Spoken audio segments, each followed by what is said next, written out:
अर्जुन उवाच दृष्ट्वं स्वजनं कृष्ण युत्सुं समुपस्थितं सिदन्ति मम गात्राणि मुखं च परिशुष्यति वेपस्तुश्च शरीरे मे रोमहर्षश्च जायते गाण्डिवं सहस्रस्ते हस्ता त्वक्मैव परिदह्यते न च शङ्क्रो कोम्यवस्थास्तुं भ्रमतीव च मे मनाः निमित्तानि पश्यामि विपरीतानि केशव न च श्रेयोनुपश्यामि रत्वा स्वजनमावे. तसंच 30व्या श्लोकपर्यंत. हे कृष्णा, युद्धेच्छा करणाऱ्या रणात आलेल्या या बंधुवर्गास पाहून माझी गात्रे व्यथा पावतात आणि सर्व तोंड कोरडे पडते. माझ्या देहात कंप होतो आणि अंगावर रोमांच उभा राहतो.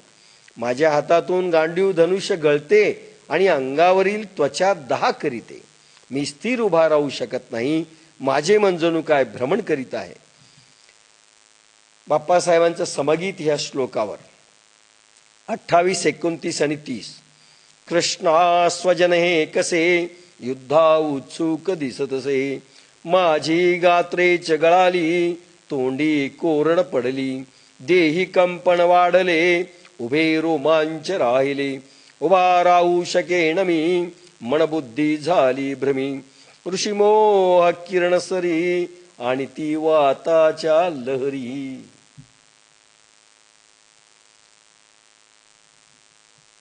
बाप्पासाहेबांनी एक वैज्ञानिक, बाप्पासाहेबांच्या समगीतामध्ये एक वैज्ञानिक शेवटची ओवी असते, ओळ असते. आणि बाप्पासाहेबांनी ती मुद्दाम अशी लिहिलेली आहे. ऋषी मोह किरण सरी आणि ती वाताच्या लहरी. मोहाची किरण अर्जुनापासून निघाली, परिणाम एक प्रकारच्या वाताच्या लहरी सुरू झाल्या. अर्जुनामध्ये कंप पाहू लागला. मोहामध्ये देखील वात लहरी निर्माण होतात आणि कंपन सुरू होतं, स्वेद घाम यायला लागतो. हे कोण आहे? भगवद्गीतेची सुरुवात मोहापासून झालेली. मोहापासून झालेली. अर्जुनाला फक्त मोह झाला होता, फक्त मोह. काम नाही, क्रोध नाही, लोभ नाही, मद नाही, मत्सर नाही, फक्त मोह झाला होता. एका मोहासाठी भगवद्गीता अवतीर्ण झाली. आपल्यासाठी म्हणजे भगवंत अवतार एका मोहासाठी आहे.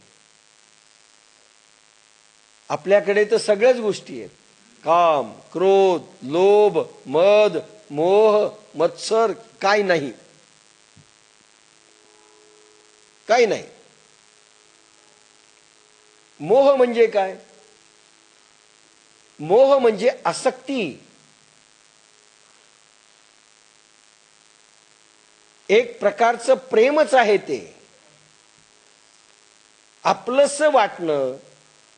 आपले, माझा आजा आहे, माझा पंजोबा आहे, माझे सासरे आहेत, माझा पुतण्या आहे, माझा मुलगा आहे, माझे गुरु आहेत, माझे मामा आहेत, माझे आजोबा आहेत. त्या सगळ्या गोष्टी काय सांगतात? माझं माझं. माझे पण व्यक्ती, विषय आणि वस्तू यांना माझं म्हणणं, आपलं म्हणणं हा मोह आहे. प्रेमाची झाक दिसते. लक्षात घ्या. आपल्याला दोन्ही मधला फरक समजत नाही.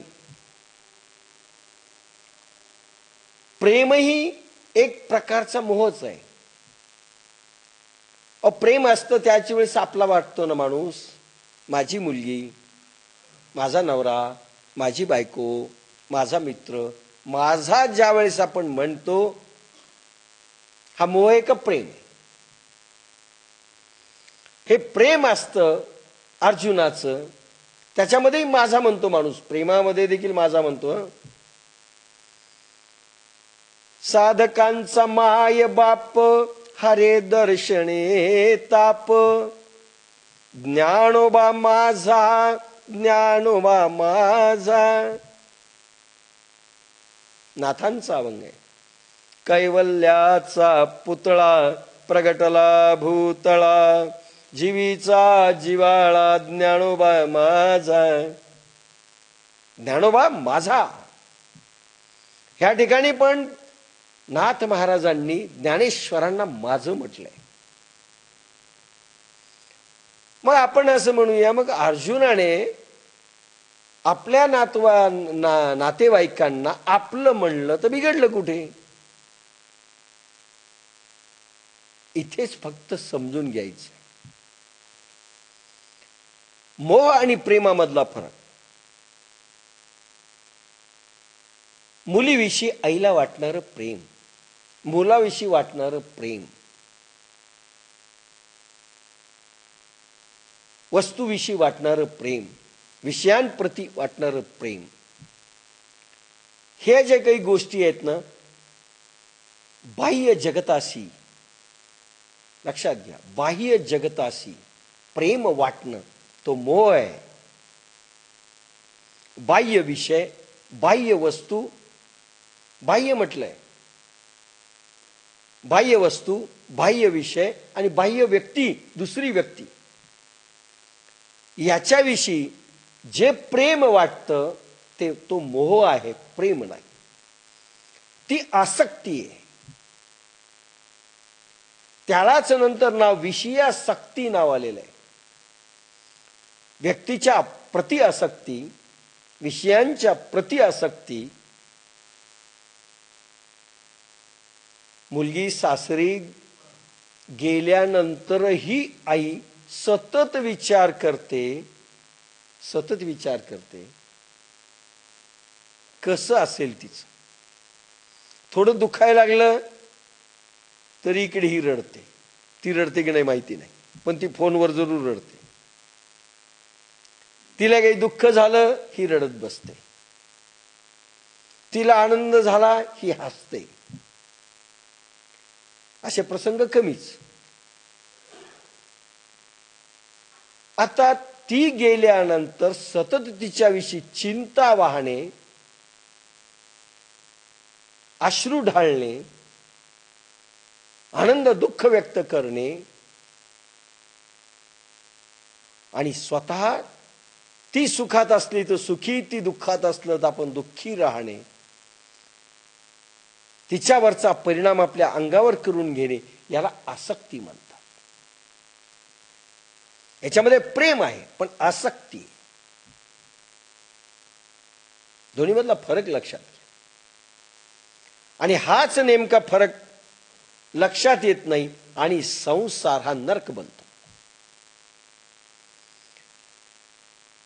मग काहींनी काय केलंय, मग अध्यात्मामध्ये देखील दोन पार्ट पडलेत. पूर्वींच्या काही ऋषीमुनींनी असा एक स्टँड घेतला, नाही मोह नकोच, दूर राहायचं. पोरगा असेल त्याला जवळ घ्यायचं नाही, स्वतःचं पोरग. मुलगी असेल, फार पूर्वीचे लोक जवळ घेतच नसत. त्याचं कारण मी लक्षात घेतलं, अटॅचमेंट वाढू नये, मोह आसक्ती वाढू नये, जवळ घेत नसत, दूर. म्हणू नको, काही झालं तरी कठोर हृदय.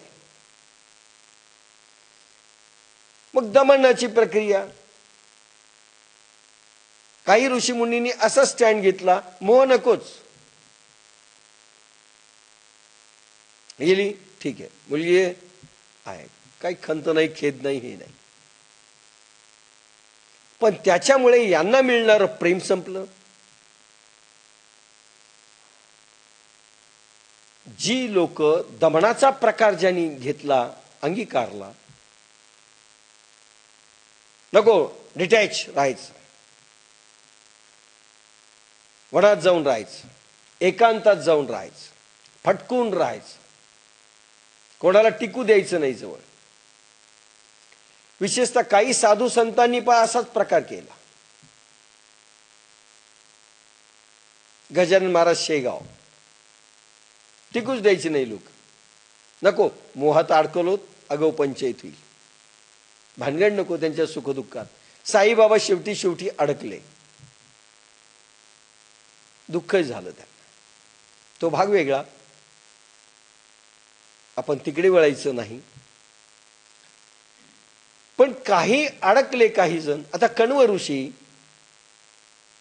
ज्यावेळेस शकुंतलेला वाटे लावतात, रडलेले नाही असं नाही. काही ऋषीमुनींच्या मध्ये ती जाण देखील होती. पण एक लक्षात घ्या, समोर ज्यावेळेस जरी रडू आलं, रडलंही पाहिजे, प्रेम आहे, पण नंतर सारखं रडणं हे योग्य नाही. आसक्ती आणि मोहामधला, आसक्ती मोह एकच, प्रेमामध्ये आणि आसक्तीमधला फरक असा, समोर आहे तिथपर्यंतच वाटलं पाहिजे, नंतर संपलं पाहिजे, त्याला प्रेम म्हणतात. लगेच विसरता आलं पाहिजे. आणि तीच गोष्ट, तीच व्यक्ती, तोच विषय जर आपल्या मनात घोळत असेल तर तो मोह आहे, तो आसक्ती आहे, कर्मबंधन त्याच्यामुळे प्राप्त होतं. याच्यामध्ये प्रेम आहे. भगवान गोपाल कृष्ण 11 वर्षापर्यंत गोकुळामध्ये क्रीडा केल्या, लीला केल्या. 11 वर्ष 3 महिने भगवान गोकुळात होते. संबंध गोकुळ नाचवलं, स्वतः नाचले. आनंदाच्या उर्मी लहरी उसळत होत्या 11 वर्षापर्यंत. भगवंताला कधी करमलं नाही गाई आणि गोपाळा वाचून, गोपिका वाचून. नंद बाबा, यशोदा यांच्यापासून कधी दूर गेलेच नाही. किंवा असं दाखवलं त्यावेळेस भगवंतानी, माझंही अफाट प्रेम आहे. यांनी वेडं केलं. सगळा गोकुळातला प्रत्येक जीव वेडा झाला. हे खरं आहे. ब्रह्मादिक वेडे केले तर ही तर बिचारी माणसं आहेत, वेडी झाली. पण हा प्रभू ज्यावेळेस निघून जातो, अक्रूर येतो, काय अवस्था त्या गोपिकांची झाली वाईट. यशोदा तर बेशुद्ध पडल्यासारखी झाली. नंद बाबाला काही सुचत नव्हतं. हा प्राण ठेवा, जाणार म्हटलं की सगळे परेशान, पण हा नाही परेशान. हे वैशिष्ट्य आहे. राधा सारखी रडत होती. शेवटच्या क्षणी राधा भेटायला आली. राधिकेला भगवान वचन घेतात. राधे, मला वचन दे, माझ्यावर प्रेम आहे का? लक्षात घ्या. ती म्हणे आहे. काय आहे सांगा. मी गेल्यानंतर एकही अश्रू डोळ्यातून गाळायचं नाही. पहा, मोह आणि प्रेम नाही गाळायचं, कोणालाही दिसू द्यायचं नाही. मध्ये रडत असेल, एकांतामध्ये राधा रडली असेल, पण बाह्यकारी समोर कोणाच्या राधा रडलीच नाही. वचन घेतलं, राधा नंतर नाही रडली. खिन्न राहिली असेल, सुन्न राहिली असेल, बेधुंद राहिली असेल, वैराग्यशालिनी राधा राहिली असेल, पण राधा रडली नाही. गोपिका रडले असतील, नंदबाबा, यशोदा सारखे रडत होते. पण हा प्रभू पुन्हा गोकुळात मथुरेहून कित्येक वर्ष मथुरेला होता. युद्ध सारखं चालू आहे, पण भगवान टर्न झालेले नाहीयेत. प्रेम कमी नाहीये. भगवंताचं प्रेम केव्हाही ध्यानामध्ये बसल्यानंतर हा गोपिकांच्या हृदयात असे, आणि गोपिका आणि राधा याच्या हृदयात असत. फरक सांगतोय. ज्ञानेश्वरी का, भगवद्गीता का आपल्याला जीवनाला एक दिशा दाखवते. दिशा भगवान गोपाळ कृष्णांच्या माध्यमातून सांगतोय. हा मोह शब्द आला आणि मोहापासून इथं स्टार्ट आहे ज्ञानेश्वरी. हा भगवान नाही आला, त्याही गेल्या नाहीत, नाही गेल्या. यशोदा नंद बाबा वेडे झाले असतील, रडले असतील, सतत असा उच्चार चाले त्यांचा. संध्याकाळी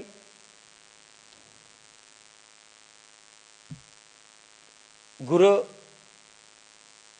किंवा गाई वासरं ज्यावेळेस येत असत, संध्याकाळी धुली समयी, संध्या समयी, त्यावेळेस खुरांचा असा काय म्हणते धूळ उडत असे, आणि सगळी म्हातारी कोथरी माणसं बसलेली असत. रोज म्हणत असाच काना यायचा नाही ग. आपल्याला म्हणायचा काना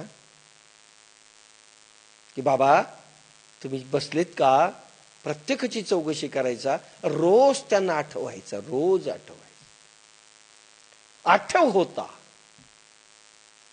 लक्षात घ्या, आठव वेगळं, मोह वेगळा. आठवण सतत होती, स्मृती सतत होती. आणि भगवान गोपाल कृष्ण, मी तर म्हणालो नाही की भगवान हा ध्यानस्थ असल्यानंतर एकदा अर्जुन देखील परेशान झाला. हा द्वारकाधीश अर्जुनाकडे आले, जेवण केलं आणि ध्यानस्थ बसले. असं ध्यान लागलं की सर्व परेशान झाले, खालीच उतरले नाही, आणि खळखळा अश्रू असे वाहत होते डोळ्यात. अर्जुन, द्रौपदी सगळे परेशान झाले. धर्मराज, काय झालं भगवंत, का रडतायत, आपल्याकडनं काही चूक झाली का? आणि त्यांनी विचारलं, भगवंता काय चूक झाली आमच्याकडनं, तुम्ही रडतायत? नाही रे, मला गोकुळाच्या गोपिकेंची आठवण झाली, यशोदेची झाली, नंदबाबांची झाली, राधिकेची झाली. हा भगवान ज्यावेळेस आठवत असे त्यावेळेस अक्षरशः रडत असे. हे प्रेम आहे. आसक्ती म्हणजे तो जर सतत गेला असता गोकुळात भेटीला, ती आसक्ती आहे. पण तोडलं त्यांनी. कठोर दिसला हा कान्हा, वरून कठोर आतून मृदू. लक्षात घ्या, आसक्ती आणि मोह याच्यामधला फरक. काही लोकांनी डिटॅच केले, काही ऋषीमुनी असे वागले, आमचा काही संबंध नाही, घेणं देणं नाही. साधं प्रेमही त्यांनी व्यक्त केलं नाही. अनेक गोष्टी आहेत अशा सांगण्याच्या, पण नाही सांगणार आता. पण भगवंतानी जी लीला केली, भगवंतानी जे दाखवलं कसं वागायचं असतं, ते अनुसरण आपण केलं पाहिजे. तर प्रत्येक जण सुख दुःख घेऊन आलेला आहे, प्रत्येक जण त्याचा कर्मभोग घेऊन आलेला आहे. इव्हन आपण देखील आपले कर्मभोग घेऊन आलेले आहे. आणि या कर्मभोगानुसार तुम्हाला वागायचंय, हे तितकंच खरं आहे. आपल्याला वागायचंय, पण हे सगळं भोगत असताना कसं वागायचं हे भगवंतानी दाखवून दिलं. भगवंतानी दाखवून दिलं. रडला नाही. रडला असेल, एकांतात रडला असेल, समोर नाही. राधा एकदाच भेटली भगवंताला, नंतर समोर नाही अश्रू ढाळले. पण राधेच्या हृदय मंदिरात चरण होते. चरण होते. भगवंत प्रेमाचा भुकेला आहे. भगवंताविषयीची आसक्ती चालते, लक्षात घ्या. अध्यात्मामधली आसक्ती अलाउड आहे. व्यवहारामधली वस्तूविषयी आणि व्यक्तीविषयीची आसक्ती अलाउड नाही.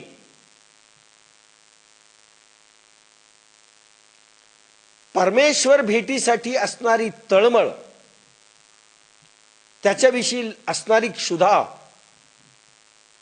तहान भूक झोप विसरणं चालतं. मुलीसाठी तहान भूक झोप विसरणं, मुलासाठी विसरणं, पतीसाठी विसरणं योग्य नाही.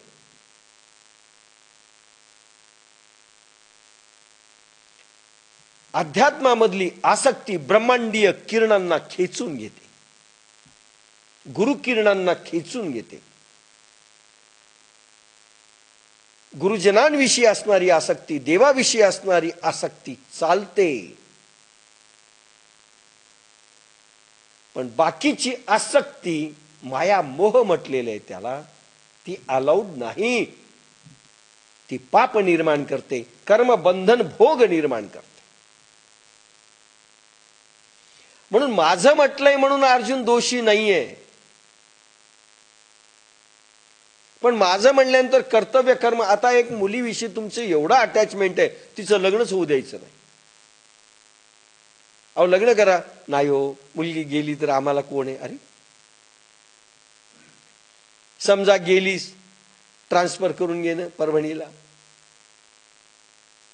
नाही तर घर जावीचा मी याला करून घेतो. आसक्ती आहे. शेवटी ती पायावर उभा राहणार नाही. तिलाही रडवणं, तिला दुःख देणं, तुमच्या प्रेमापायी तिला देखील दुःख होणं हे पाप आहे. तिनं तुम्हाला दुःख देणं तेही पाप आहे. आणि त्याला कर्मबंधन म्हणतात. तिनं एवढं प्रेम व्यक्त करणं की तीही रडत बसणं, किंवा तुम्हाला रडवणं किंवा तुम्ही तिला रडवणं, हे दोन्हीही कर्मबंधन आहे, दोन्ही पाप आहेत. प्रेम वेगळं. समोर आहात, खूप प्रेम करा. संपलं, वर्तमान काळात या. कुठलीही चिंता करू नका, भगवंत आहे, सोडून द्या. हे जे आहे ना, हे कर्तव्य कठोरपणा हा शिकायचा आहे व्यवहारामध्ये. म्हणून आम्ही आध्यात्मिक किती आहोत, आम्ही किती पारायण करतो, किती जप करतो, किती साधना करतो, याला महत्व नाही.